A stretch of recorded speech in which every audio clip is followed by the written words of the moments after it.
തമിഴ്നാട് രാഷ്ട്രീയത്തിലേക്കുള്ള നടൻ വിജയുടെ പ്രവേശനം സിനിമാ മേഖലയിലും വലിയ ചേരിതിരിവുകൾക്ക് കാരണമായിരിക്കുകയാണ്. വിജയുടെ രാഷ്ട്രീയ ചിത്രമായ ജനനായകന്റെ റിലീസ് വൈകുന്ന പശ്ചാത്തലത്തിൽ DMK അനുഭാവിയായ നടൻ സത്യരാജ് വിജയ്ക്കെതിരെ രൂക്ഷമായ പരിഹാസവുമായി രംഗത്തെത്തി.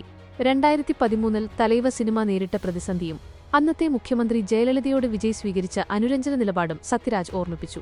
നിലവിലെ മുഖ്യമന്ത്രി MK സ്റ്റാലിൻ അങ്കിൾ എന്ന് വിജയ് വിശേഷിപ്പിച്ചതിനെ വിമർശിച്ച സത്യരാജ് അന്ന് ജയലളിതയെ ഇത്തരത്തിൽ വിളിച്ചിരുന്നെങ്കിൽ വിജയുടെ അവസ്ഥ മറ്റൊന്നാകുമായിരുന്നുവെന്ന് പ്രസ്താവിച്ചു.